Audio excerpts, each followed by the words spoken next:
നിങ്ങളിപ്പോൾ പ്രസവം കഴിഞ്ഞ അമ്മയാണോ?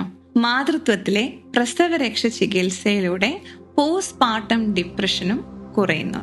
പ്രസവരക്ഷ 14 ദിവസമാണെങ്കിലും 28 ദിവസമാണെങ്കിലും ആദ്യം അഭ്യംഗം ചെയ്യും. അതായത് ബോഡി അനുയോജ്യമായ എണ്ണയെടുത്ത് നന്നായി മസാജ് ചെയ്ത് ദേഹത്തുള്ള നീര്, സ്റ്റിഫ്നെസ്, വേദന ഇതൊക്കെ മാറാനും ബ്ലഡ് സർക്കുലേഷൻ കൂടാനുമായിട്ട് മസാജ് ചെയ്യും.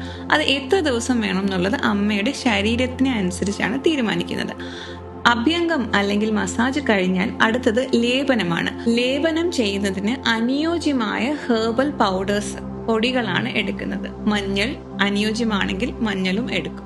ഇത് മിക്സ് ചെയ്ത് പേസ്റ്റ് ആക്കി ദേഹത്ത് നന്നായി തേച്ച് പിടിപ്പിക്കും.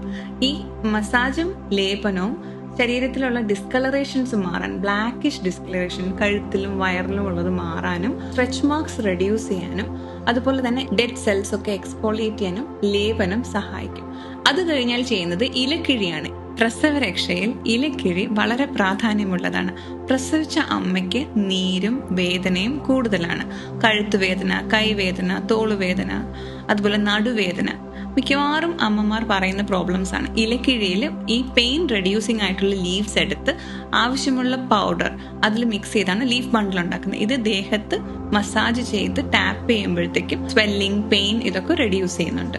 ഇലക്കിഴി കഴിഞ്ഞാൽ സാധാരണ ഞവരക്കിഴിയാണ് ചെയ്യുന്നത്. ഞവരക്കിഴി ചെയ്യുമ്പോൾ നറിഷ്മെന്റ് ആണ് കൊടുക്കുന്നത്. അതായത് സ്കിന്ന് നറിഷ് ചെയ്യും, അതോടൊപ്പം മസിൽസ്, ബോൺസ് ഇതൊക്കെ നറിഷ് ചെയ്യും. അമ്മയ്ക്ക് പൂർവ്വസ്ഥിതിയിൽ ആരോഗ്യം കിട്ടാനായിട്ട് വളരെ പ്രധാനമാണ് ഞവരക്കിഴി.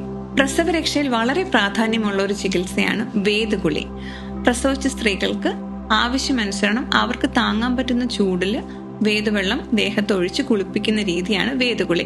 ഇതിന് വാദം അല്ലെങ്കിൽ വേദന, സ്വെല്ലിംഗ്, നീര് ഇതൊക്കെ കുറയ്ക്കുന്ന ഹെർബ്സ് ആണ് ആഡ് ചെയ്യുന്നത്. ലീവ്സ് എടുക്കും, ദശമൂലം എടുക്കും, നാൽപ്പാമരം എടുക്കും, കുറുന്തോട്ടി എടുക്കും.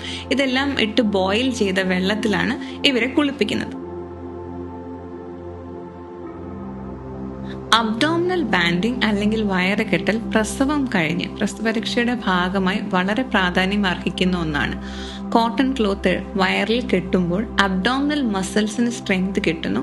അതുപോലെ തന്നെ ബാക്ക് മസിലിനും പെൽവിക് ഫ്ലോർ മസിലിനും സ്ട്രെങ്ത് കിട്ടുന്നു. പ്രസവശേഷം യൂട്രസ് തിരിച്ച് പൂർവ്വസ്ഥിതിയിലെത്താൻ അബ്ഡോമിനൽ ബൈൻഡിങ് സഹായിക്കുന്നു. പ്രസവരക്ഷ നിങ്ങൾക്കും കുഞ്ഞിനും വളരെ നല്ലൊരു ഇൻവെസ്റ്റ്മെന്റ് ആണ്. പ്രസവരക്ഷയിലൂടെ നിങ്ങൾക്ക് മാനസികവും ശാരീരികവുമായ ആരോഗ്യം കിട്ടുകയും നിങ്ങൾക്ക് സ്വയം ഹാപ്പിനെസ്സും നിങ്ങൾ കുഞ്ഞിനെ ടേക്ക് കെയർ ചെയ്യാനുള്ള ഒരു ഹാപ്പിനെസ്സും കിട്ടുന്നു. പോസ്റ്റ് നേറ്റൽ കെയർ അല്ലെങ്കിൽ പ്രസവരക്ഷയ്ക്ക് മാതൃത്വം പോസ്റ്റ് നേറ്റൽ കെയറിൽ വരിക, നമ്മളുടെ ഫാമിലിയിൽ ഒരു അംഗമാവുക.